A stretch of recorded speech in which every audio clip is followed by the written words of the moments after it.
할렐루야, 반갑습니다. 말씀이 흐르는 마음 하늘 내적 치유입니다.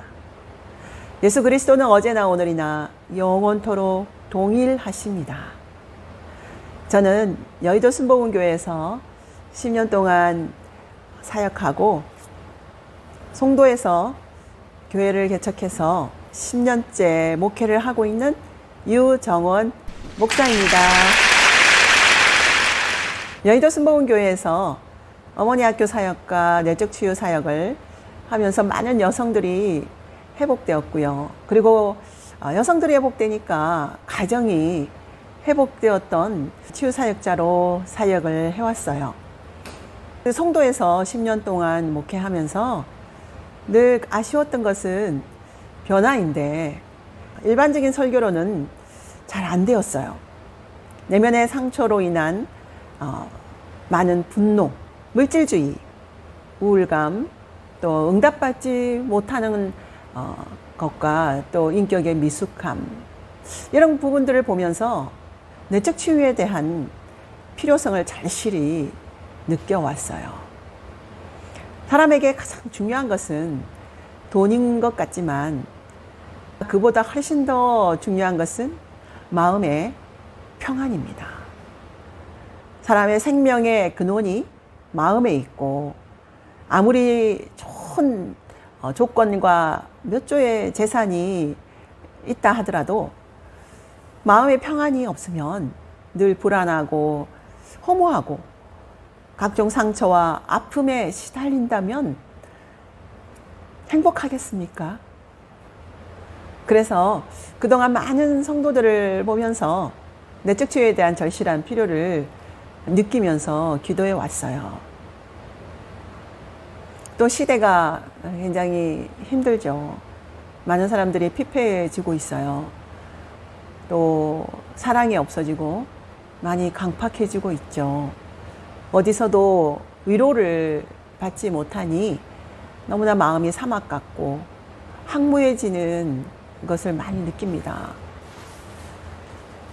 또 교회 안에서도 아무리 설교를 듣고 기도도 하고 또 성실한데 여전히 똑같은 패턴의 삶을 살며 가족과 주변 사람들을 괴롭히기도 하고 또 여전히 어려운 재정으로 힘들게 살고 있는 분들이 많이 있어요. 저의 유튜브 방송을 통해서 한 명이라도 치유되고 또 주님을 영접하고 또 지식으로 알고 있는 그 믿음이 실제가 되고 또 진정한 자아를 회복하여서 새 사람으로 살아갈 수 있다면 참 감사한 일이죠. 자, 그러면 물질적으로도 반드시 좋은 일이 있을 것입니다. 나의 상처 속에 때로 악한 영이 들어가서 계속 하나님의 뜻과 축복의 길을 선택하지 못하도록 속이고 있는 거죠. 정기적인 교회 사역을 통해서 문제가 해결되지 않는 두 그룹의 사람들이 있을 수 있어요. 첫 번째는 하나님의 능력에 대해서 확신을 가지지 못하는 그룹의 사람들입니다. 그리스도께 헌신하는 것이나 또 성령 충만 혹은 기도를 통해서 또 문제가 해결되지 않고 있고 또 열심히 기도하지만 개인적인 문제에 대한 기도 응답을 받지 못하는 사람들이 많죠. 물론 어떤 것은 응답받지만 그러나 가장 본인이 받고 싶어하는 가장 중요한 인생의 문제는 아직도 여전히 우리의 가족과 나와 또 가문을 괴롭히고 있는 문제 상태에 계속 놓여 있는 분들이 많이 있습니다. 그리스도인이 할 수 있는 모든 영적인 훈련도 하고 또 많은 문제를 해결하기 위해서 시도를 하지만 결실을 얻지 못해요. 마치 오래된 음반을 틀었을 때 바늘이 계속 한 자리에서 머물고 있듯이 그분들의 감정은요, 세속적인 패배감을 경험하고 있는 거죠. 외적인 믿음의 표현으로 기도도 하고 헌금도 하고 죄를 자백하는 일도 계속 하지만 더욱더 깊은 회의와 절망으로 빠져들고 있는 거예요. 두 번째는 다른 한 그룹의 사람은 위선적인 삶을 살고 있습니다. 그들의 감정 속에 있는 아픔을 억누르거나 또 분노를 억누르거나 슬픔을 억누르거나 외로움을 억누르거나 그렇게 억누르지만 자신들이 심각한 문제가 있다는 것은 부인합니다.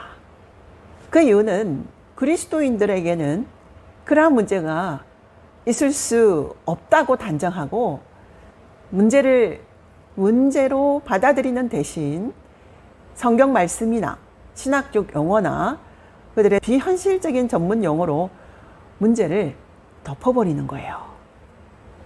해결되지 않은 문제들은 그냥 없어지는 것이 아니라 그들의 생활 밑바닥에 깔리게 되어서 후에 여러 가지 형태로 이상 증세나 병적인 행동으로 나타나게 돼요. 그리고 매우 불행한 결혼 생활을 경험하기도 해요. 그리고 때로는 자녀들에게 감정적인 상처를 주기도 합니다. 그런데 하나님은 사랑의 하나님이시죠. 우리가 잘 되기를 간절히 원하십니다. 요한 3서 2절에 사랑하는 자여 내 영혼이 잘된 같이 내가 범사에 잘되고 강건하기를 내가 간구하노라. 이 말씀에서 우리는 우리가 잘 되기를 간절히 원하시는 좋으신 하나님을 만날 수 있습니다. 우리를 위해 십자가에 못 박혀 죽으시고 부활하신 예수님을 보내주신 하나님은 참 좋으신 하나님이시죠. 아들을 주시고 이 우주 만물을 창조하여 우리에게 주신 하나님, 높고 깊고 넓은 사랑으로 우리를 사랑하시는 하나님, 그 하나님께서 아담을 통해 삼중 타락한 인간, 즉 영혼의 죽음과 환경의 저주와 육체적인 죽음을 맞은 우리에게 베풀어 주신 또 삼중 구원의 은총은요, 영혼의 생명의 거듭남, 또 생활 환경과 인간관계의 축복, 또 육체의 죽음과 질병에서 생명과 치유를 주셨습니다. 예수님의 구원은 단지 영혼의 구원뿐만 아니라 영혼육의 완전한 구원입니다. 그래서 하나님은 예수님의 십자가를 통하여 영생뿐만 아니라 우리의 혼도 온전해지길 원하십니다. 혼이 잘 치유되면 삶의 여러 상황 속에서 바른 선택을 하게 되고 또 바른 선택을 하게 되니 범사가 잘 되는 것입니다. 또한 최고의 축복인 나의 마음과 인격이 예수님과 닮아가는 것입니다. 내 속에 지금 있는 하나님의 형상이 온전히 회복이 되는 것이죠. 이게 최고의 축복이 아닐까요? 고린도후서 5장에서는 그런즉 누구든지 그리스도 안에 있으면 새로운 피조물이라. 이전 것은 지나갔으니 보라 새 것이 되었도다. 예수님 안에 거듭난 자들은 이전 것은 지나갔고 새로운 피조물이 되었습니다. 새로운 피조물이 된 나는 내 안의 속사람, 즉 진정한 나입니다. 그래서 그 진정한 나, 속사람을 온전히 회복해야 합니다. 진정한 나를 찾아야 한다는 것이죠. 진정한 나, 사람을 방해하고 있는 옛자를 온전히 버리고 속사람의 온전한 회복을 가진다면 우리의 마음은 얼마나 행복할까요? 말씀을 듣고 읽을 때 사랑하는 주님과 만나니 가슴 설레고 담비와 같은 은혜가 일상이 되고 기도하고 생각하는 모든 동기가 예수님 취향과 딱 맞아떨어지니 주님이 늘 나와 대화하고 동행하고 싶어지는 딱 그런 인생, 행복한 인생이 펼쳐지지 않을까요? 요한복음 17장 21절, 아버지께서 내 안에, 내가 아버지 안에 있는 것 같이 저희도 하나가 되어 우리 안에 있게 하사 세상으로 아버지께서 나를 보내신 것을 믿게 하옵소서. 자, 이제 왜 우리 마음이 치유를 받아야 하는지 잘 아시겠죠? 그러면 나를 향한 여행을 즐겁게 시작해 볼까요? With go, go.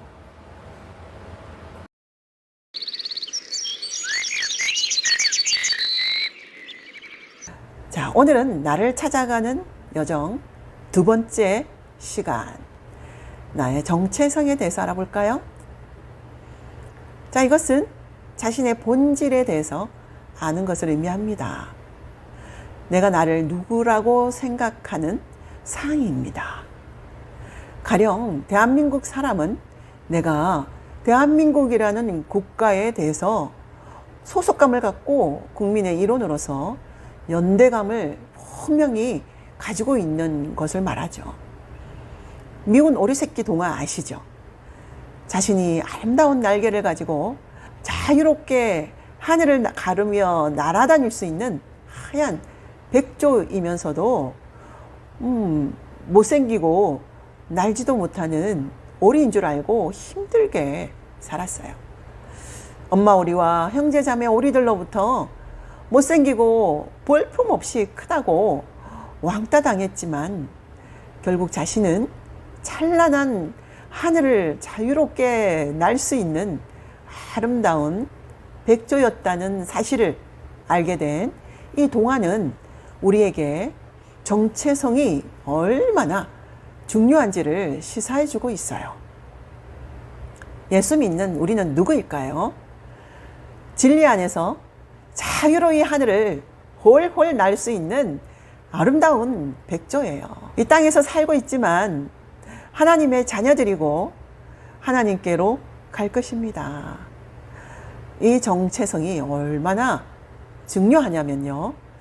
사람은 이 정체성에 따라서 생각하고 말하고 선택하고 잠자고 행동합니다. 이 정체성을 형성하는 것 중에 가장 기본적인 내 인생은 어디서 왔으며 무엇을 하다가 어디로 가는 것인가, 그것을 분명히 알아야 합니다. 내 삶의 존재 가치와 의미와 목적을 알지 못하고 헛된 사상과 세상의 유행과 사람들의 그 말에 따라서 이리저리 방황하며 진정한 나를 알지 못하니 얼마나 많은 상처를 받고 살아가는지 모릅니다. 인간의 마음의 고통은 혼란으로 이어지고요.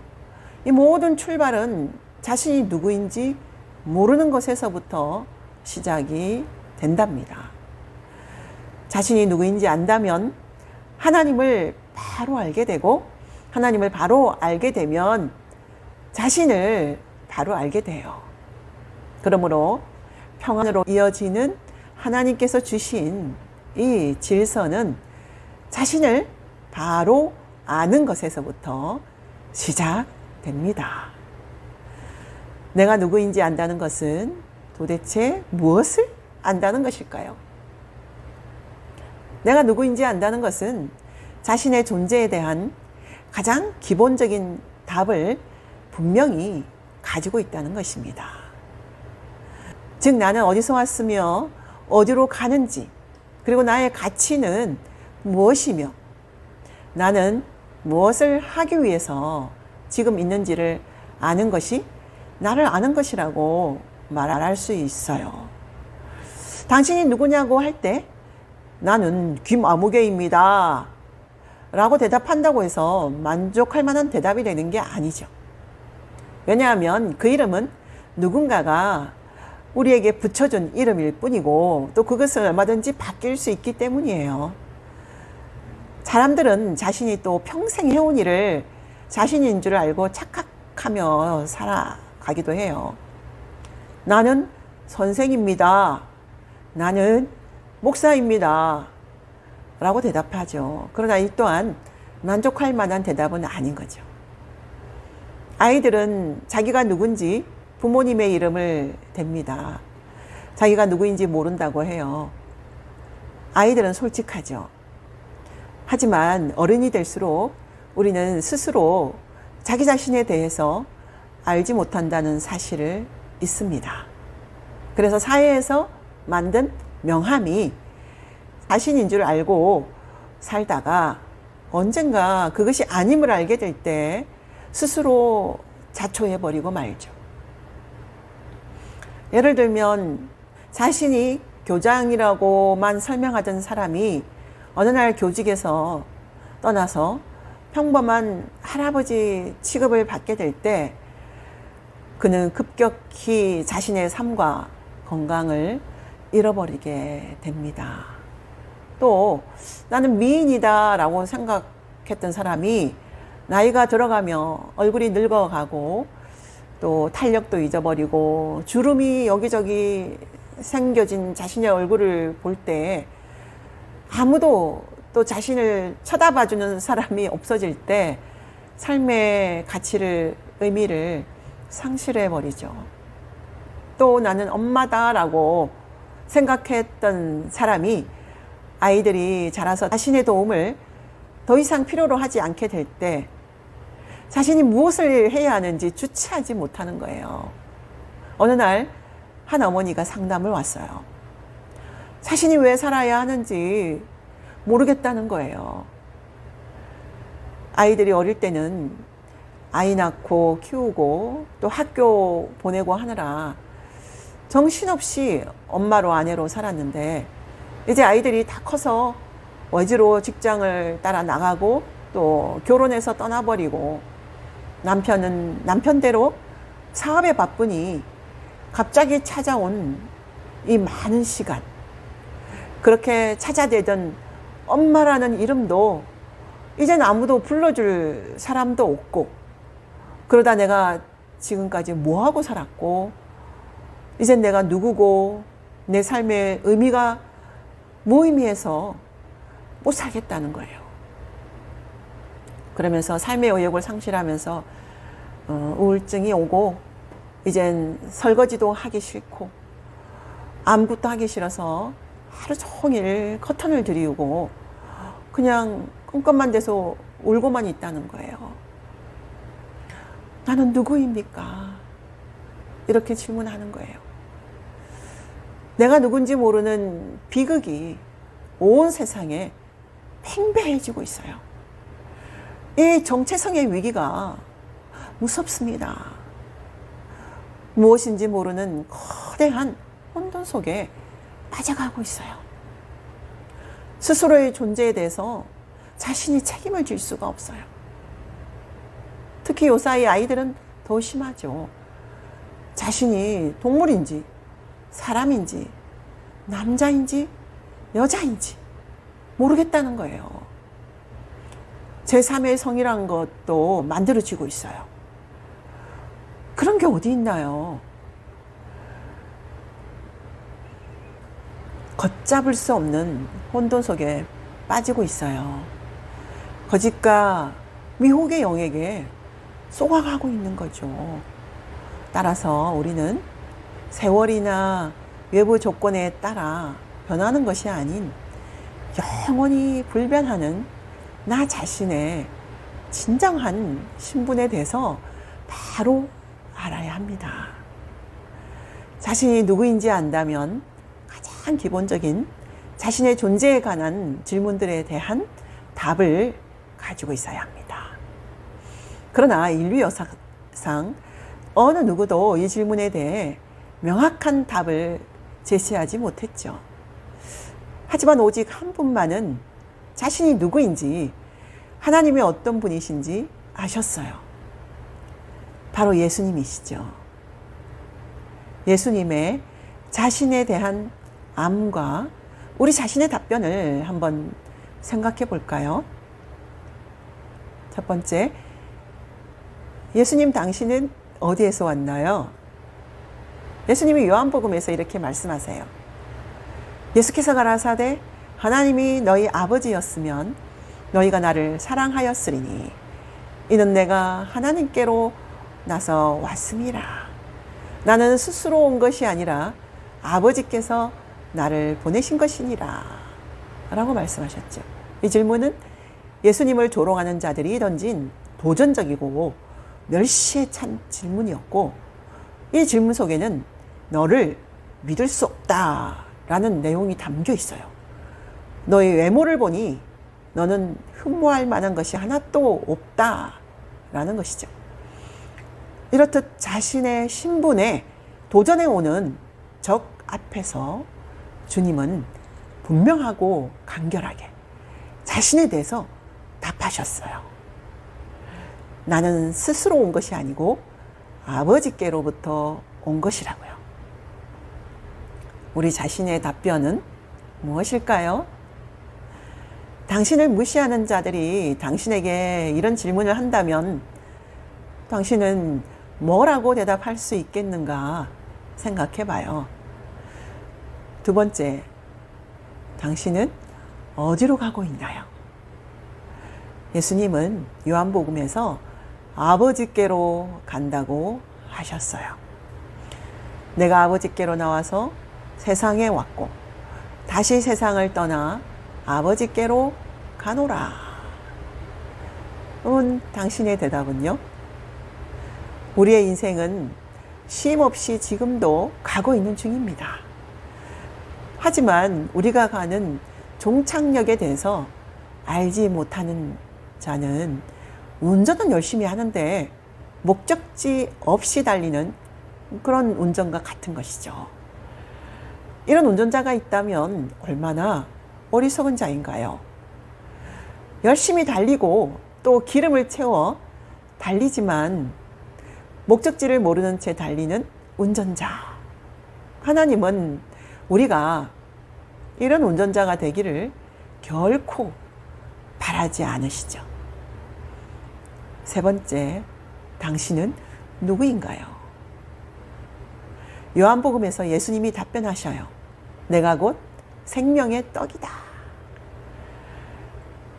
요한복음 6장 35절 예수께서 이르시되 나는 생명의 떡이니 내게 오는 자는 결코 줄이지 아니할 터이요.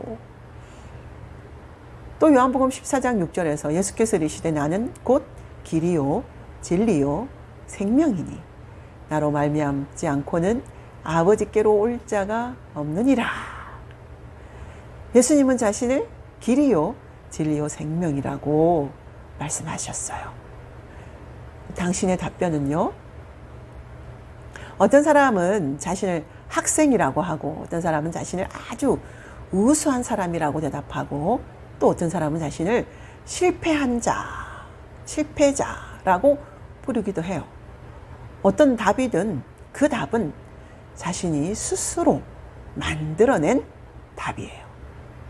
그러기에 그것은 일시적이요, 주관적이며 상황에 따라 순간적으로 변할 수 있는 답이에요. 우리는 우리를 지으신 분으로부터 내가 어떤 가치를 지닌 자인지를 물어봐야만 합니다. 또 네 번째, 당신은 무엇 때문에 사는가요? 삶의 목적이 무엇인가요? 예수님은 요한복음에서 이렇게 말씀하세요. 내가 하늘로서 내려온 것은 내 뜻을 행하려 함이 아니요 나를 보내신 이의 뜻을 행하려 함이니라. 나를 보내신 이의 뜻은 나에게 주신 자 중에 내가 하나도 잃어버리지 아니하고 마지막 날에 다시 살리는 이것이니라. 내 아버지의 뜻은 아들을 보고 믿는 자마다 영생을 얻는 이것이니 마지막 날에 내가 다시 살리리라. 또 나를 보내신 이가 함께 하시도다. 내가 항상 그의 기뻐하신 일을 행함으로 나를 혼자 두지 아니하셨느니라 말씀하세요. 주님은 자신의 뜻을 행하기 위해서 사는 것이 아니라 자신을 보내신 분의 뜻을 행하기 위해서 사는 것이라고 자신이 사는 이유에 대해 뚜렷이 밝히셨어요. 주님은 이런 분명한 이유가 있으셨고, 그리고 그렇게 사셨고, 항상 자신을 보내신 분이 같이 계심을 느끼셨기에 어떤 멸시와 오해와 그 핍박 속에서도 자신의 길을 꾸준히 뚜벅뚜벅 가실 수 있으셨어요. 당신의 답변은 어떤 이는 누군가를 이기기 위해서 살고, 어떤 사람은 무시받지 않고 살아갈 힘을 기르기 위해 살고, 어떤 사람은 죽을 수 없으니까 그저 살아가기도 하고, 또 어떤 사람은 쾌락을 즐기기 위해 살아가기도 합니다. 자신을 그리스도인이라고 주장하는 것으로 그치지 말고 정말 무엇 때문에 살고 있는지 내 마음속의 동기를 깊이 들여다보고, 주님을 위해 산다고 말하지만 실제적으로 삶은 다른 태도로 살고 있는 경우도 많지 않은가 하고 나 자신을 한번 생각해 봐요. 내가 무엇을 위해서 사는지 분별할 수 있는 가장 쉬운 방법이 있는데, 그것은 내가 무엇에 가장 예민하게 반응하는지를 보는 것입니다. 내가 가장 예민하게 반응하고 가장 많이 생각하는 것, 그것이 바로 내가 살아가는 이유인 것입니다. 그것이 바로 내가 생각하는 나의 정체성인 것입니다. 세 번째 강의 들어가 볼까요? 예수님의 정체성과 나의 정체성을 한번 비교해 봐요. 예수님의 그 답변과 당신의 답변을 비교해 볼 때 당신과 예수님의 가장 큰 차이점은 무엇일까요?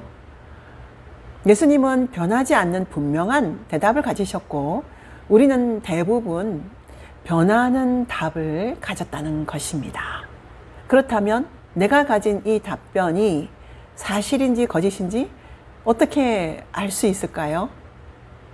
만약 사실이라면 시간과 상황이 흘러도 변하지 않을 것이고요. 그런데 시간이 지나면서 변하는 답이라면 그것은 내 존재에 대한 진정한 답이 아닙니다. 예수님이 주장하신 말씀의 논리를 한번 볼까요? 첫째, 너희가 자신에 대해 타인에 대해 바로 알 수 있으려면 자신이 어디서 왔으며 어디로 가는지를 먼저 알아야 한다고 말씀하세요. 요한복음 8장 14절에서 예수께서 대답하여 가라사대 내가 나를 위하여 증거하여도 내 증거가 참되니 나는 어디서 오며 어디로 가는 것을 알미oni와 너희는 내가 어디서 오며 어디로 가는지를 알지 못하느니라. 또 두 번째, 너희가 자신에 대해 바르게 증거하고 판단하려면 너희를 보내신 이와 함께 있어야 한다라고 하세요. 요한복음 8장 16절에서 18절에서 예수님은 만일 내가 판단하여도 내 판단이 참되니 이는 내가 혼자 있는 것이 아니요 나를 보내신 이가 나와 함께 계심이라. 너희 율법에도 두 사람의 증거가 참되다 기록하였으니 내가 나를 위하여 증거하는 자가 되고 나를 보내신 아버지도 나를 위하여 증거하시느니라. 자, 이상의 논리로 예수님은 바리새인들에게 말씀하셨어요. 자, 이런 논리를 우리 자신에게 한번 적용해 보죠. 이 두 가지가 우리 안에 이루어져 있는지 우리 자신을 한번 살펴보겠습니다. 그러면 인간은 어떻게 자신에 대한 인식을, 곧 정체성이죠. 이 정체성을 형성시켜 왔을까요? 나는 누구인가를 어떻게 알았나요? 당신은 자신에 대하여 내리고 있는 신분의 정의에 대해서 언제부터 그리고 어떻게 그런 결론을 내리게 되었는지 아시는지요?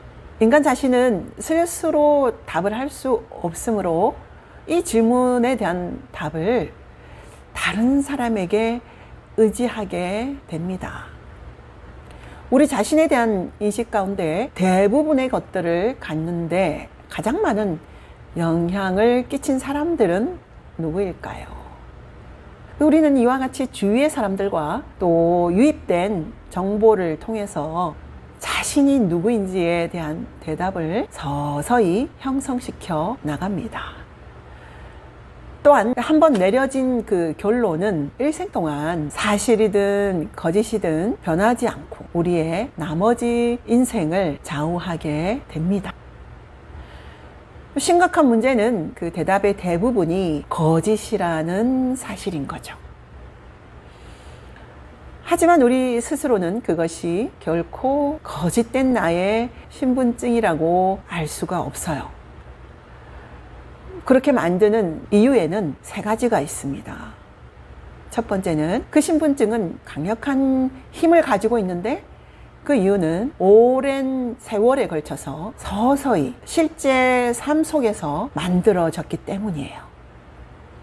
두 번째는 가장 가까운 사람들이 만든 것이에요. 가까운 사람들이라 함은 부모님, 그리고 친구들, 그리고 선생님들, 가족들, 가장 사랑하고 가깝다고 생각하는 지인들, 또 매스컴에서 나오는 이런 사람들이죠. 그러기에 우리가 아니라고 부인할 힘이 없는 거예요. 세 번째는 우리 자신은 우리의 진정한 신분을 스스로 알 수 있는 능력이 결여된 채로 이 세상에 태어납니다. 내적 치유를 받은 간증이 있습니다. 아주 기이하게 자유를 체험한 간증이에요. 제가 했던 내적 치유 집회에서 한 초등학교 교장 선생님이요, 또 교회에서는 장로인 분이 체험했던 간증이에요. 그분이 강의를 듣는 첫 시간에 강사가 이렇게 기도하라고 했어요. 예수님, 저의 마음 중심에 예수 그리스도의 기초석을 놓습니다 라고 기도하세요 해서 이제 그분도 그렇게 기도했어요. 자, 그렇게 기도를 하는데 그때 그분의 마음에 감각적으로 성령님을 느낄 수 있었어요. 평화와 기쁨 그리고 생수가 그 마음에서 흘러 넘치는 거예요. 정말 말만 들었지 그런 것을 직접 체험하리라고는 생각을 못했는데 그 실제적으로 자신의 마음 어떤 중심에서 맑은 물이 흐르는 그런 체험을 하게 된 것이죠. 그리고 난 후 놀라운 일이 일어났어요.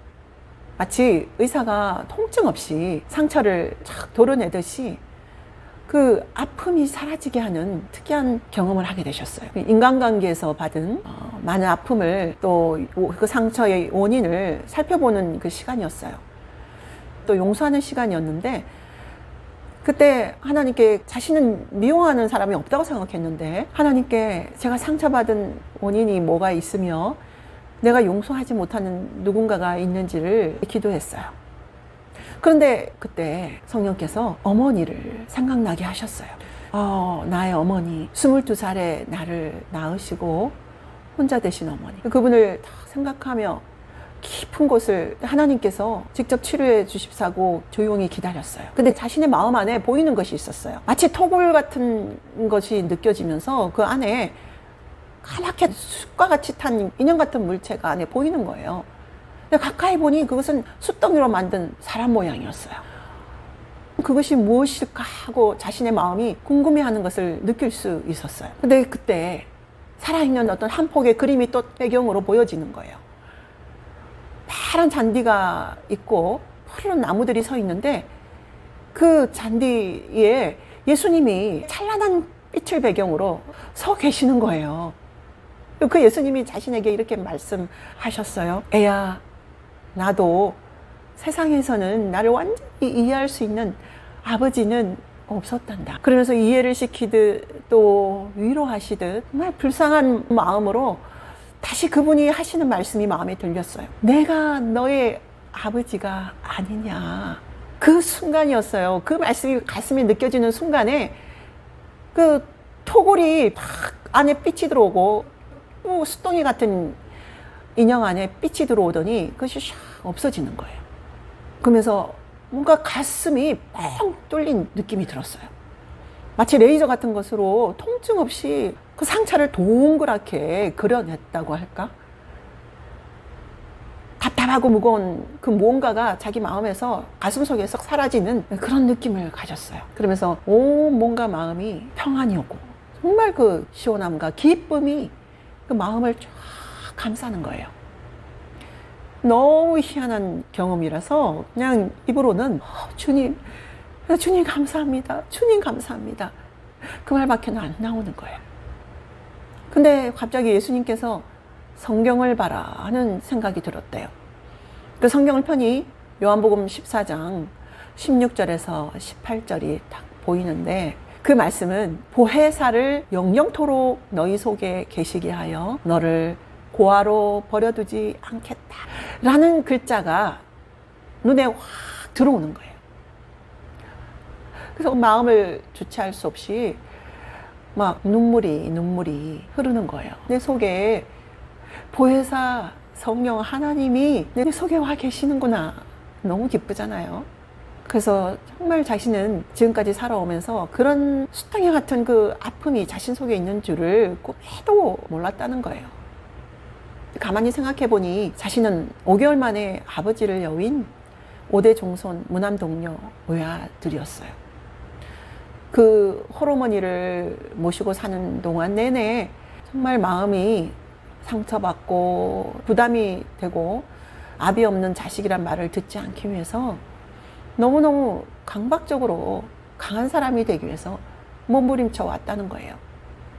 그러면서 늘 불안과 초조함, 그리고 어머니와의 뭔가 말할 수 없는 괴로운 관계, 그리고 마음이 덜 무거운 무언가가 돌덩이가 짓누른 것 같은 그런 마음으로 지금까지 살아왔다는 것을 그때서야 느끼게 된 거예요.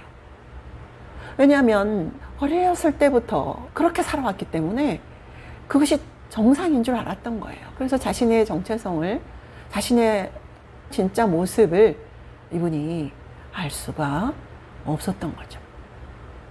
이제 예수님의 치유하심을 받고 나서 정말 예수님을 만나고 또 하나님이 정말 나의 아버지라는 것을 깨닫고 나서 이분은 내가 정말 그렇게 살아왔구나, 정말 힘들게 살아왔구나 하는 것을 느끼게 된 거죠. 그래서 이분은 기도할 때도 그동안에는 자신이 원하는 것을 하나님께 아뢰고는 주님 감사합니다 그리고 아멘 하고 기도가 끝이었는데 이제는 기도도 달라진 거예요. 이제 하나님 앞에 가면 한량없이 마음이 좋고 기쁘고 아버지 앞에 있는 어린아이처럼 그 품이 그렇게 따뜻하고 좋아서 무릎에 파묻고 우는 아이처럼 펑펑 울기도 하고 그냥 엎드렸다가 오기도 하고 마음이 기쁘고 쉼을 얻고 안식을 누리게 됐다는 거예요. 아, 하나님이 정말 진짜 내 아버지시구나. 하나님이야말로 나를 가장 잘 이해하시는 내 아버지시구나 하는 것을 이분이 이제 온 마음과 몸으로 느끼고 있는 거예요. 내가 말하지 않아도 나를 이해하고 알고 계시고 위로해 주시고 늘 예비해 주시는 나의 좋은 아버지가 생긴 거예요. 그렇게 변하고 나니 아내가 이렇게 말하더랍니다. 당신은 전에는 항상 폭발 대기 중인 수류탄이었는데 이제는 그 수류탄의 내관이 제거된 것 같아요 하고 이야기하더랍니다. 여러분, 거짓 신분증으로 자신도 쏟고 주위 사람도 쏘고 했던 것이죠. 고통은 계속해서 있는데 그 고통스러운 삶을 미처 느끼지 못했던 거예요. 주님 앞에 진정한 치유를 받고 나서 정말 좋은 아버지 하나님을 만났고 그분 앞에서 안식을 누리며 행복한 삶을 살게 된 이분처럼 우리도 온 마음을 열고 주님 저의 거짓 자아를 내려놓습니다. 진정한 하나님 아버지를 알게 하시고 또 진정한 나를 알게 하여 주시옵소서. 그렇게 기도하면 참 좋겠습니다.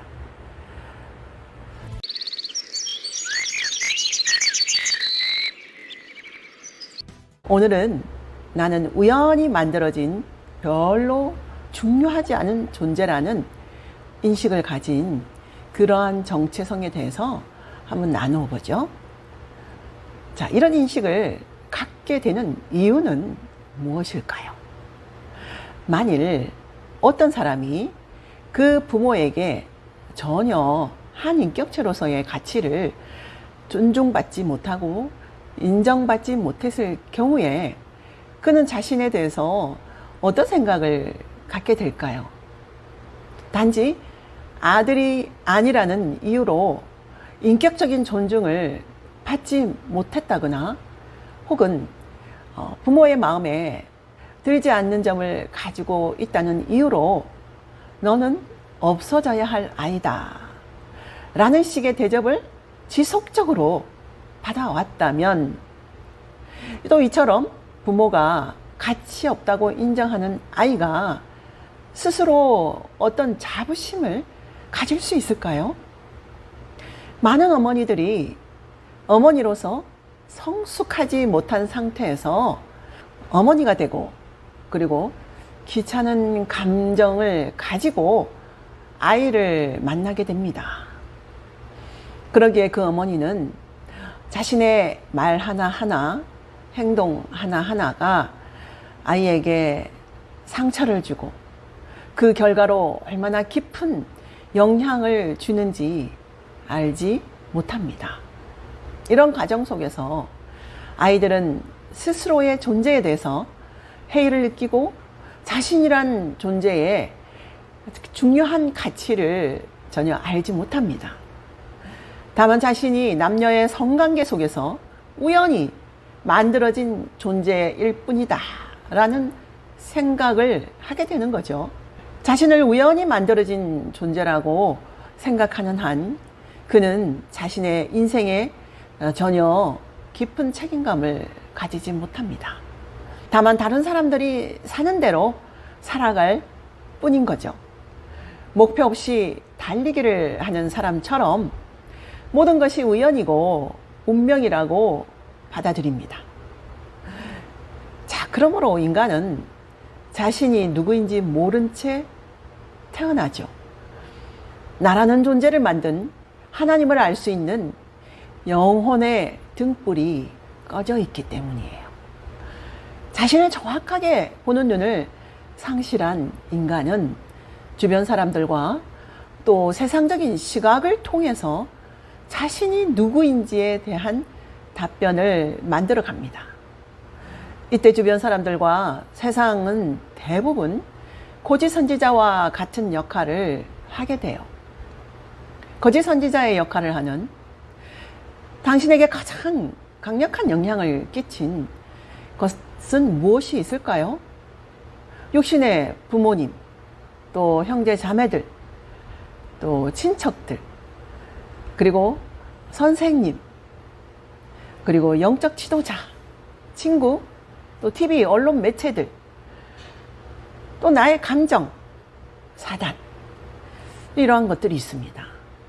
이와 같이 주위의 사람들과 유입된 정보를 통해서 만들어진 나 자신에 대한 정체성은 평생 달고 다니는 나의 신분증, 또 아이디 카드가 되는 거죠. 참으로 심각하고 안타까운 문제는 그것이 거짓 신분증임을 모르는 것입니다.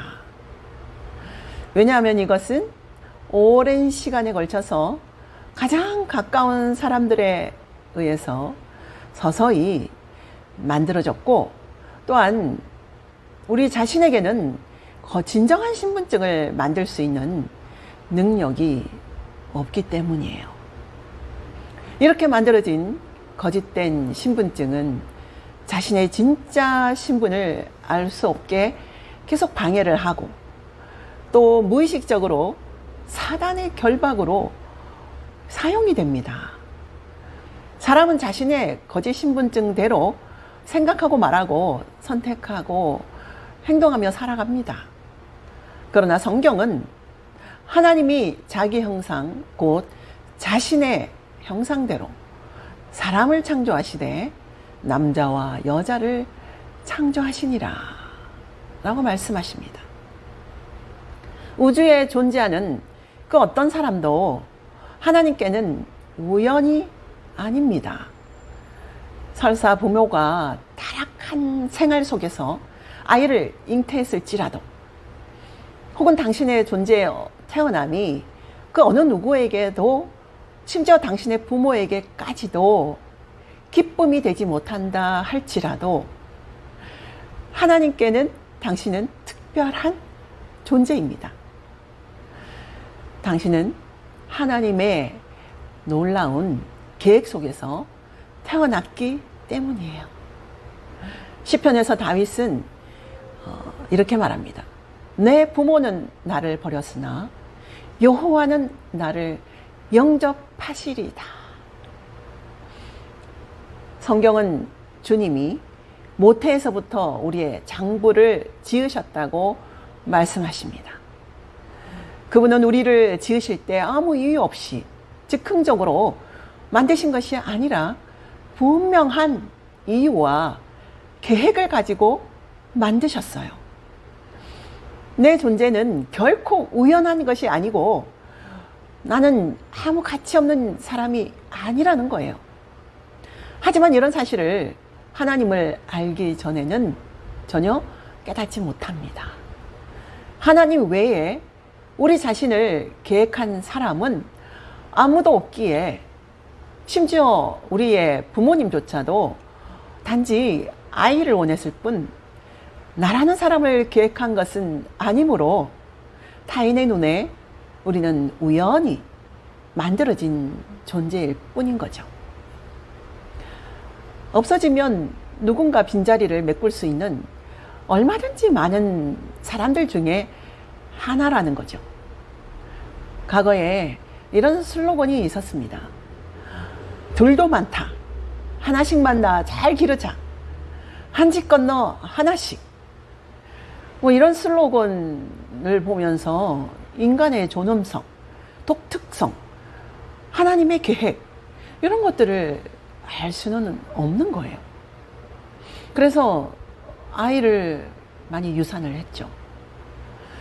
그러나 하나님께는 우리의 존재가 너무나 귀한 존재고, 우리를 계획한 분이시고 만드신 분이시고 계속해서 우리의 인생을 책임져 주시는 그런 분이십니다.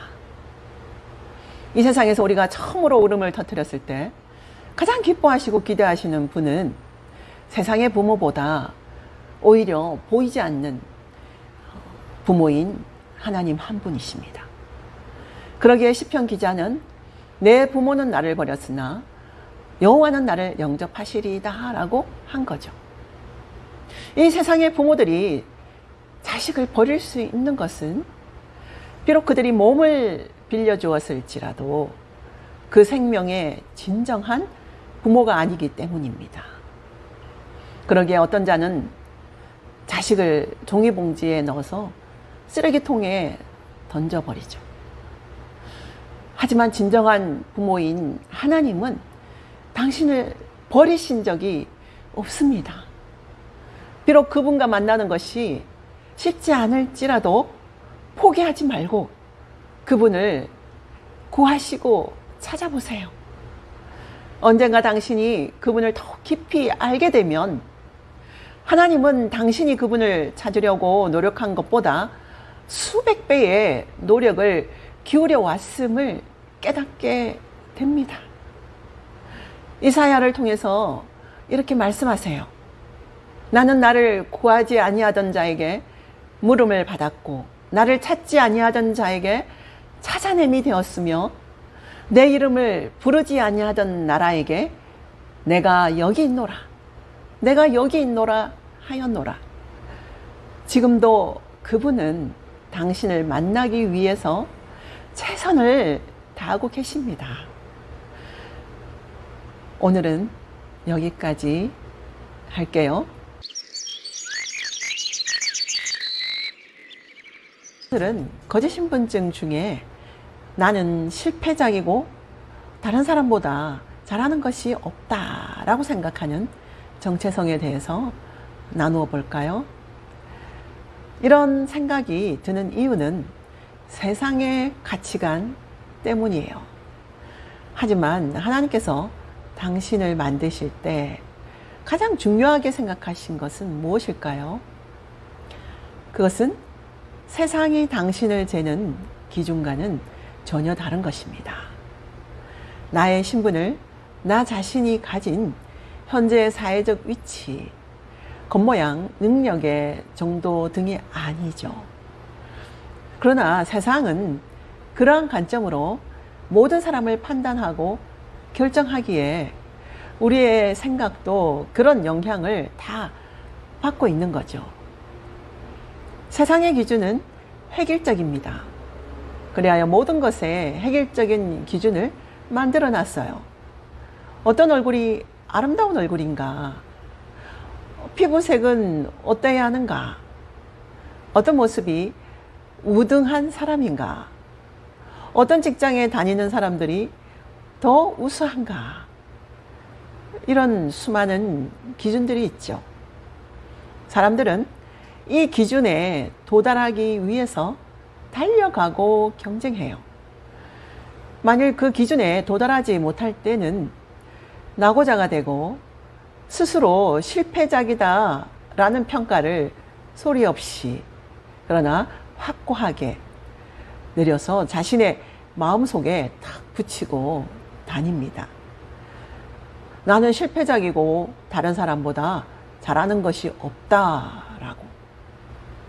그런데 한 가지 놀라운 것은 자신이 실패작이라고 판단하는 그 생각은 정말 못생기고 능력 없는 자들만 가지는 생각이 아니라는 것입니다.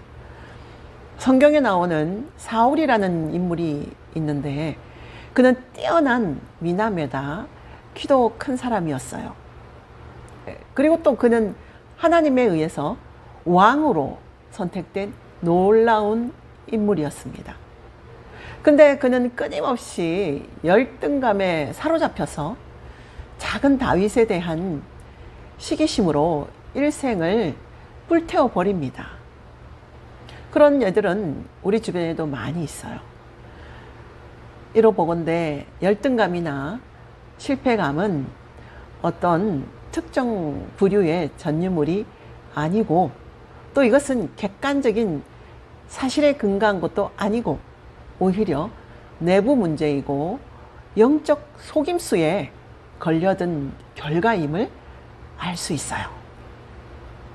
우리가 이것을 분명하게 이해하지 못한다면 우리는 죽을 때까지 자신이 정해놓은 기준을 향해 달려가고 또 만약에 그런 기준에 도달하지 못하면 무엇을 하든 나는 실패작이다. 그런 생각 속에 있게 되는 것이죠. 그리고 이런 생각은 결국 하나님에 대한 원망으로 이어집니다.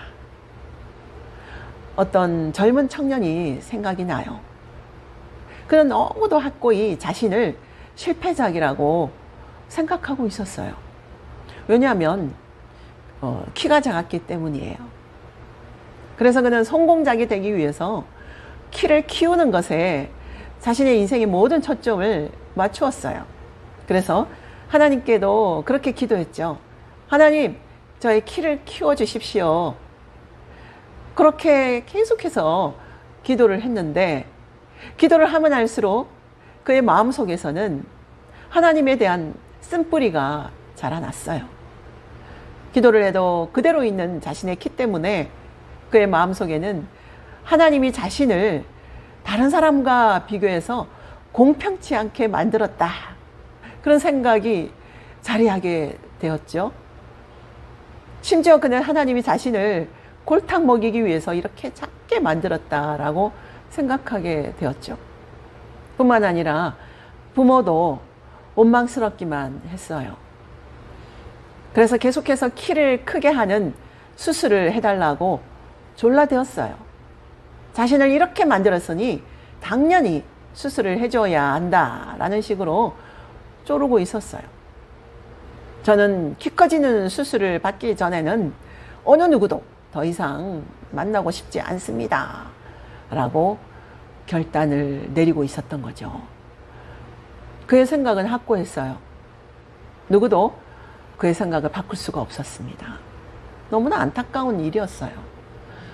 그는 자신의 희망의 젊은 날을 아무것도 하지 못한 채 원망과 불평으로 불가능한 해결책을 붙들고 괴로워하면서 모든 것을 놓치고 있었어요. 근데 성경은 이에 대해서 무엇이라고 말할까요? 시편에서 내가 주께 감사하옴은 나를 지으심이 신묘막측함이라.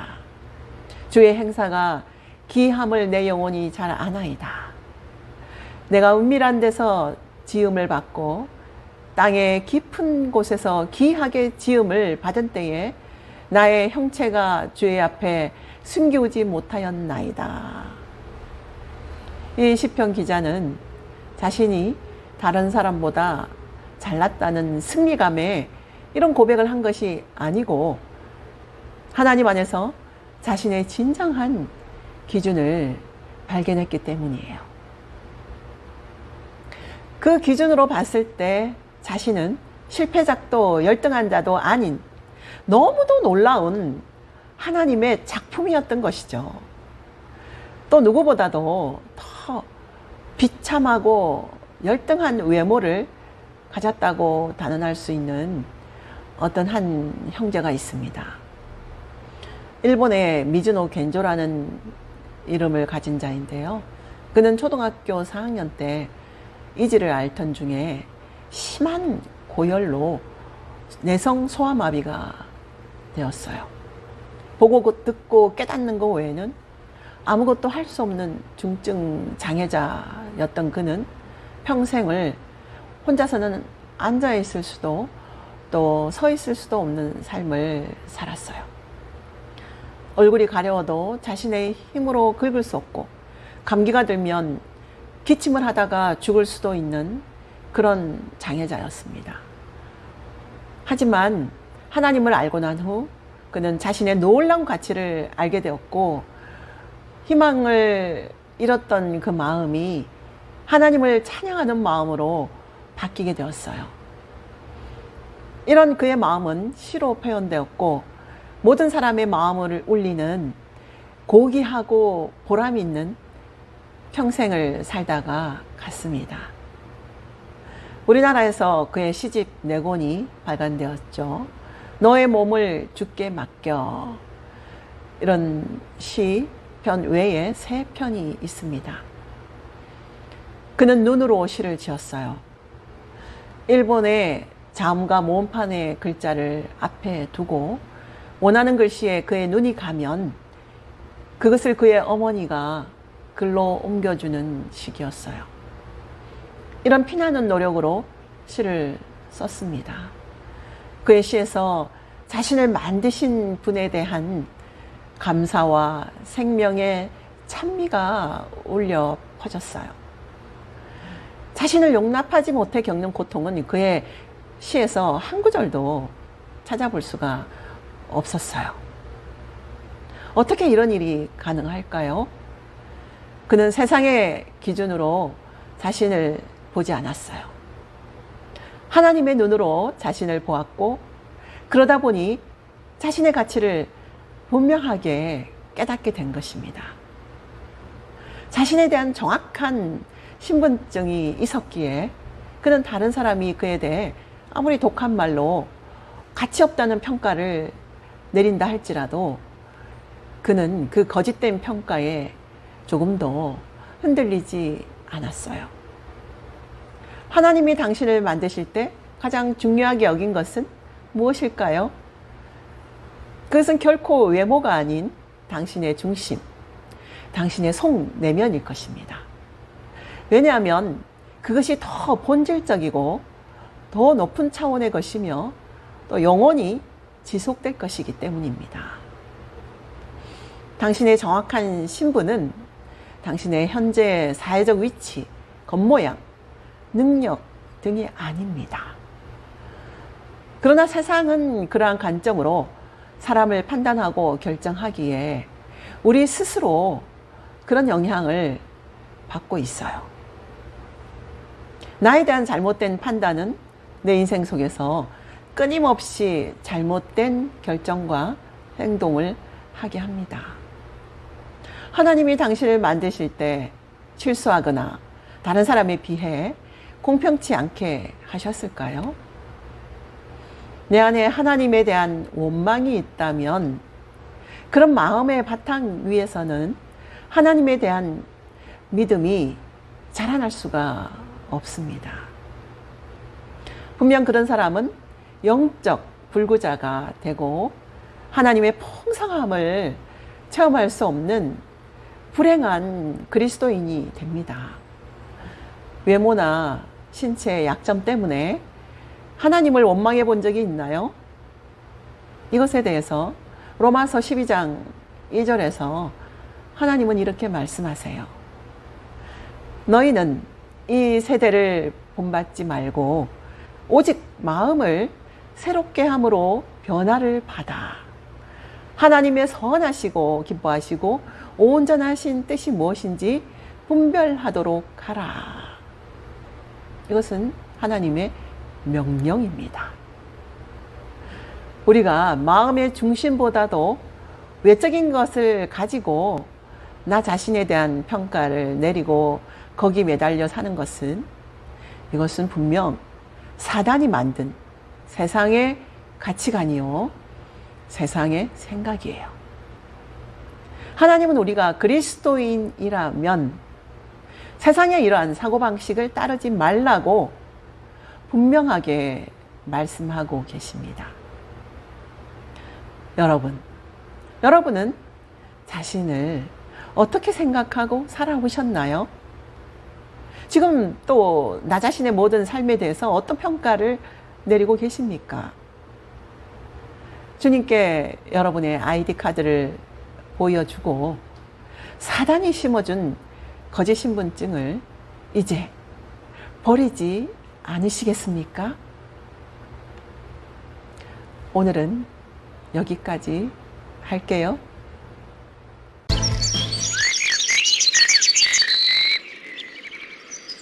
거짓 신분증 중에 내가 모든 자보다 탁월하고 우수한 사람이라는 인식의 신분증에 대해서 알아볼까요?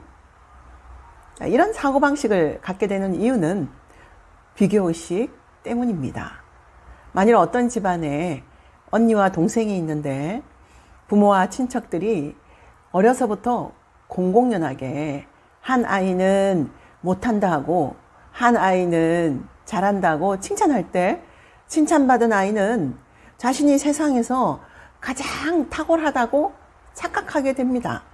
그래서 학교를 다니며 사회생활을 해나갈 때도 자신이 탁월하다고 인정해주지 않는 사람에게 반발하고 분노하게 됩니다. 또한 자신보다 잘난 사람이 있는 것을 도저히 용납하지 못하기에 그 사람이 근처에 같이 있으면 끊임없이 경쟁해서 이기려고 합니다. 그리고 그런 상대를 이겨서 다시 자신이 최고의 자리에 있어야만 마음이 평안하고 그리고 보람을 느끼게 돼요. 그러기에 이런 사람은 평생 동안 쉬지 못하고 또 사람에게 동정은 베풀 수 있어도 그 사람을 진실로 사랑할 수는 없는 거예요. 그러나 주님의 나라에서는 어떤 몇몇 사람이 다른 사람보다 탁월한 경우가 없습니다. 모두 제각기 독특성이 있을 뿐이에요. 주님의 나라는 섬기는 나라예요. 그런데 불행히도 사단이 임금되어 있는 이 세상은 비교와 경쟁의 나라가 되어 있죠. 그러나 주님은 우리에게 너희가 큰 자가 되고 싶으면 섬기는 자가 되라고 말씀하셨어요. 우리의 진정한 가치는 어디 있을까요? 나의 진정한 가치를 비교해서 경쟁해서 다른 사람과 이기는 거에 있다라고 생각한다면 우리는 아마 평생 동안 그렇게 경쟁할 거예요. 그리고 자신이 최고의 자리에 올라가기 위해서 늘 다른 사람을 이겨야 하고 눌러야 하고, 그리고 다른 사람을 열등하다고 생각할 수 있는 위치나 상황이 돼야지만이 마음이 만족하기 때문에 그때까지는 쉼이 없는 거죠. 그건 진정한 가치가 아닌 거예요. 진정한 가치를 내가 깨달을 때 우리의 인생은 정말 평안과 진정한 기쁨과, 그리고 주님 안에서 우리가 계속해서 인격의 성숙과 믿음의 성장이 있는 거예요. 자, 그러면 우리의 진정한 가치는 어디에 있을까요? 진정한 것은 변하지 않는 특징이 있습니다. 생명과 진리는 순간적이거나 변하는 것이 아니죠. 나의 변하지 않는 가치, 나의 변하지 않는 신분은 두 가지입니다. 첫째는 나는 하나님의 형상으로 지음을 받은 하나님과 교제를 나눌 수 있는 고귀한 자라는 것입니다. 하나님이 자기 형상, 곧 하나님의 형상으로 사람을 창조하시되 남자와 여자를 창조하시고, 창세기 1장 27절에서 하나님은 말씀하고 계세요. 또 두 번째, 나는 자신의 아들을 희생시켜 바꾸실 만큼 가치가 있는 그런 존재인 거죠. 하나님이 세상을 이처럼 사랑하사 독생자를 주셨으니 이는 저를 믿는 자마다 멸망치 않고 영생을 얻게 하려 하심이라. 요한복음 3장 16절에서 이렇게 말씀하고 계세요. 자, 그래서 나의 진정한 신분 두 가지. 이것은 결코 빼앗길 수도 없는 것이고 변하지도 않는 것입니다.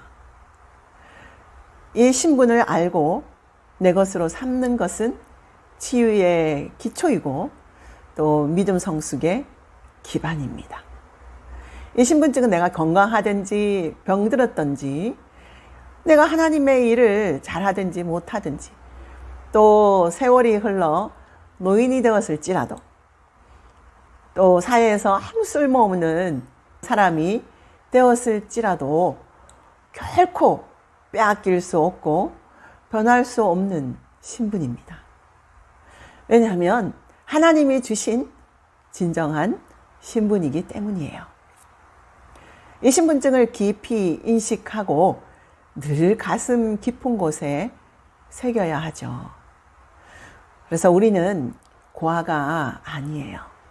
이 세상에 덩그러니 혼자 던져져 가지고 혼자 잘 살아보려고 허우적거리고 염려하고 근심하고 밤을 지새야 하는 그런 고아가 아니라는 거예요.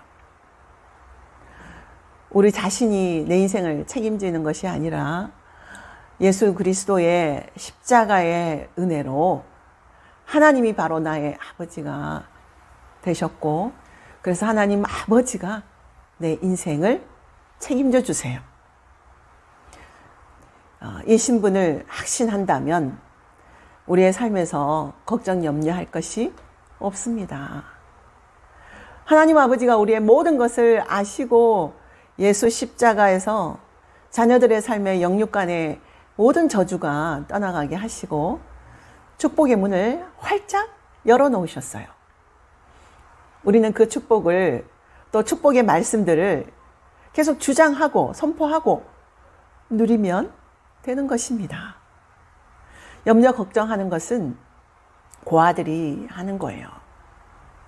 그래서 예수님은 마태복음 6장 31절에서 33절에 이렇게 말씀하셨어요. 그러므로 염려하여 이르기를 너희는 무엇을 먹을까? 무엇을 마실까? 무엇을 입을까? 하지 말라. 이는 다 이방인들이 구하는 것이라. 너희 하늘 아버지께서 모든 것이 너희에게 있어야 할 줄을 아시느니라. 그런즉 너희는 먼저 그의 나라와 그의 의를 먼저 구하라. 그리하면 이 모든 것을 너희에게 더하시리라. 라고 말씀하셨죠. 자, 이제 하나님의 자녀된 우리가 해야 할 것은 매사에 염려 근심이 아니라 먼저 하나님 나라와 그의 의를 구하는 것입니다. 엄청난 가치관의 변화죠. 나의 필요를 다 아시는 전지전능하신 아버지가 다 해주시겠다고 약속하셨잖아요. 다 책임져 주시겠다고 약속하신 거잖아요. 염려, 근심, 걱정은 사단이 주는 거예요. 내 속에 있는 상처로부터 쓴물이 계속 올라오고 그 속에서 악한 영이 하나님보다 현실이 더 팩트니까 현실을 염려하고 근심하고 걱정해라 라고 계속해서 속삭이고 부추기는 거예요. 그래서 우리는 상처를 반드시 치유받아야 점점 더 우리의 가치관이 하나님과 일치하게 되고 또 하나님의 말씀들이 완전히 믿어집니다. 가치관이 변화되면 하나님이 너무 좋고 하나님을 사랑하니까 하나님의 말씀이 더 꿀송이같이 달아지고 그 말씀을 그대로 적용하고 순종하고 싶어지는 거예요. 근데 하나님을 사랑하지 않으니까 말씀이 싫어지고 또 들어도 말씀이 별로 믿어지지 않고 말씀대로 살고 싶지 않은 거죠. 그 틈을 비집고 악한 영이 계속해서 하나님과 나 사이를 이간질하게 되는 거죠. 자, 우리는 혼자 있어도 혼자가 아니에요. 성령 하나님으로 하나님이 내 속에 지금 와 계심으로 계속 일하고 계세요. 나와 함께 하고 계세요. 그래서 우리는 걸어다니는 성전인 거예요. 자, 우리는 자고 쉬지만 성령 하나님은 내 안에서 나를 위해서 말할 수 없는 탄식으로 기도하고 계시고 나를 하나님의 아들의 형상으로 회복시키려고 열심히 내 안에서 지금도 내 환경에서 내 상황에서 일하고 계세요. 이런 모든 치유와 회복의 과정을 혼자 하기 힘드니까 영상으로라도 함께 공감하며 다시 한번 기억하며 그 여정을 함께 하기를 또 하나님이 원하시고 계시는 거죠. 자, 오늘은 여기까지 할게요. 제가 기도하겠습니다. 하나님, 우리 귀한 성도님 한 분 한 분에게 사랑하시는 하나님이 함께 하셔서 나의 모든 인생을 아시고 모든 삶 가운데 순간순간 나와 함께 하시고 나를 인도하고 계신다는 것을 온전히 믿게 하여 주시옵소서. 내가 실패했다는 정체성, 그리고 나는 아무것도 할 수 없다라는 인식, 나는 누구보다도 우월하고 또 나는 누구보다도 우등한 사람이라는 인식, 이런 모든 인식을 다 내려놓게 하시고 나는 오로지 하나님의 작품이며 하나님의 사랑 가운데 예수 그리스도 십자가 안에서 변화되는 사람이라는 것을 믿고 내 생각보다 하나님의 생각을 우선할 수 있도록 주님 도와주시옵소서. 그리고 마음에 아픔이 있다면 치유받는 여정을 걸어가게 하여 주시옵소서. 감사하며 예수님의 이름으로 기도하였습니다. 아멘. 오늘 강의가 어떠셨어요? 좋으셨다면 구독, 좋아요 눌러주세요. 혹시라도 상담할 것이 있으시면 제 메일로 내용을 보내주시면 제가 성실하게 답해드리겠습니다. 댓글로도 가능합니다. 다음 만날 때까지 평안하세요. 강의를 통해서 하나님이 이 세상을 창조하시고 또 나를 하나님의 특별한 계획 가운데 이 땅에 보내셨던 것을 알았습니다. 강의를 듣는 분들 중에서 예수님을 안 믿으신 분이 계신다면 이 시간에 저와 함께 예수님을 영접하는 기도를 같이 하시겠습니다. 로마서 10장 10절에서는 사람이 마음으로 믿어 의에 이르고 입으로 시인하여 구원에 이르느니라 라고 되어 있습니다. 입으로 시인하며 예수님이 나의 구주이신 것을 고백하는 것은 매우 중요한 과정입니다. 그래서 이 시간에 저의 기도를 따라 하시기 바랍니다. 하나님이 이 세상을 창조하시고 나를 이 땅에 하나님의 놀라운 계획 가운데 보내신 것을 이제 알았습니다. 그동안 하나님 없이 내 마음대로 살아왔던 것을 회개합니다. 예수님께서 나의 죄를 대신하여 십자가에 죽으시고 또 다시 살아나셔서 저의 구주가 되어주신 것을 영접합니다. 주님, 제 마음을 활짝 여니 제 마음 중심에 들어오셔서 제 인생의 구주가 되어 주시옵소서. 감사하며 예수님의 이름으로 기도하였습니다. 아멘. 이 영접 기도를 진심으로 같이 하셨다면 예수 그리스도가 구주가 되셨고 하나님의 놀라운 사랑스러운 자녀가 되셨습니다. 하나님의 계획 가운데 하나님이 지키시고 인도하시리라 믿습니다. 오늘은 여기까지 하고 또 다음 만날 때까지 여러분 평안하세요.